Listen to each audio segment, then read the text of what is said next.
In my 6th year of serving in a war zone, my request to return to headquarters was denied again. The reason was simple.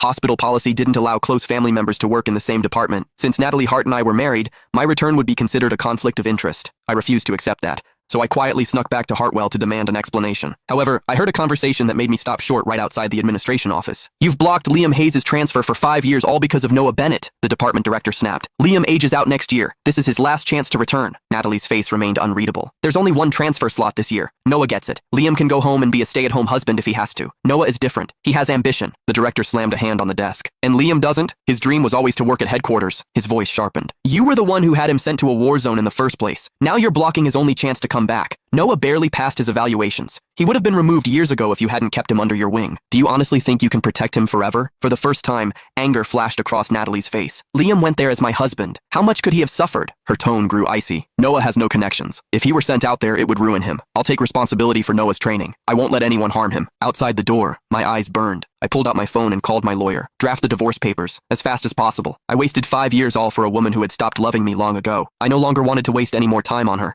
I no longer wanted to love her anymore." The moment I pushed the door open, every voice in the room went silent. Natalie froze. Then her expression darkened as she looked me over. "Who told you to come here?" Her voice was sharp. "The field hospital is short-staffed. Leaving without approval is desertion." Then, she noticed my reddened eyes. Her gaze shifted away, and her voice lost a little of its sharpness. "What did you hear?" Natalie had always been strict about work, even to the point of cruelty. She made no exceptions, even for her own husband. I still remember when I was first transferred to the war zone 5 years ago. I had nearly died more than once under gunfire and explosions. All I wanted was to see her. After getting through all the hoops, I eventually took an illegal border van back to Hartwell and walked until my shoes were ruined, just to speak to her face to face. I thought she would be happy to see me. Instead, Natalie shoved me away the second she saw me. She had berated me. It was as if she couldn't see my exhausted, filthy state. "Liam, do you have no respect for discipline? If you come back without authorization again, I won't go easy on you just because we're married." I wouldn't have believed that she had blocked my transfer for Noah's sake for 5 whole years if I hadn't overheard this conversation. I wouldn't have believed it for a second that she intended to bring him back and mentor him herself. I placed 2 sets of documents on the desk. When I spoke, I sounded calmer than I expected. "This is my application to return to headquarters." I looked at her. "It's been 5 years. With my qualifications, I should be back by now." Natalie rubbed her temples, exhaustion written across her face. "Stop being impulsive, Liam. The transfer rules are clear. Headquarters can't have direct family members in the same department." Her tone sharpened once more. "This decision came from above. Stop making things difficult for me. Husband and wife, that was what we were supposed to be." She stood there, elegant and untouchable, a department chief whose every word could move hundreds of people. Even the pen on her desk cost more than I made in months. And me? I had gone willingly to a war zone because she begged me to help her. I slogged through sand, mud, blood, and smoke for 5 whole years. My hands bore frostbite scars. My clothes were threadbare and thin, having been washed countless times. The colors had even faded to a pale hue.